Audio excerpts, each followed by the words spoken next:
Good morning, YouTube. Today we'll be reviewing the HadinEEon electric cordless kettle. So first off, let me begin by telling you why I even purchased this in the first place.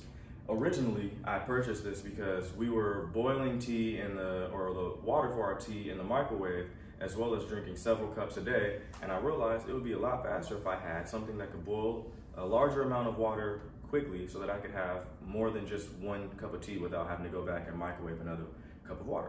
So first, let me show you how simple this thing is to start. It came out of the box in pretty much just two pieces. There is the base stand, and this is what makes it cordless. You can take this thing off of the base and put it back on here to begin the water boiling. One thing that I really wanted for this product to do and why I got it because it was cordless, I was hoping that I could pretty much take this thing off and take it into the bedroom and turn it on. As you see, when I do that, nothing happens. So let me show you how to actually use this. First, you're gonna place this thing on the cordless base station. You're gonna fill it up with water for about how much water you want. I pretty much start with the maximum amount in this container, which is 1.7 liters. Some of them offer less, some of them offer more. I thought 1.7 was pretty good because there's other things that I do with the boiling hot water besides tea. But right now, I'm gonna explain tea because it's morning time and that's what we do in the morning.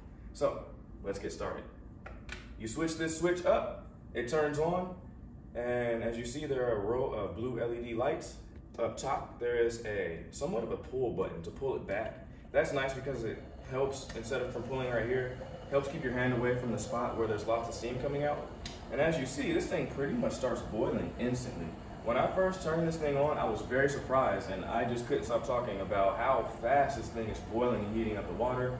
In my opinion, I don't think anything should heat up water this fast with this large volume, but it's working. I don't know what it's doing, maybe shocking the water, just completely heating up this base pad. I'm sure I can do more research, but for now it's magic. Yeah, so while that water's boiling, as you notice, we already have 2 cups of tea prepared. In this cup, we have some Earl Grey, and in this cup, we have Zen. So now that the water is pretty much done boiling, one other thing to take note that if you do leave this thing boiling the entire time, it does have an automatic switch off. So when it gets to the proper temperature for boiling, this switch right here will just pop down. I'm not sure if we'll catch that on camera, but if we do, I'll give it a couple more seconds. No, I'm too impatient and this water is plenty hot for tea. So let's wrap this video up and give this a try. See how great of a cup of tea this thing makes. Probably just as good as every other electric kettle, but in real time, you watch this boil some water and make some tea, which is pretty much what we bought this thing for. And after about, I don't know, this cup holds about 2 cups, this cup holds 1 cup. Yeah, 4 cups left out of the 7. Now when I'm ready, I can come back and get another cup with a touch of a button. That's it. Hope you guys have a great day.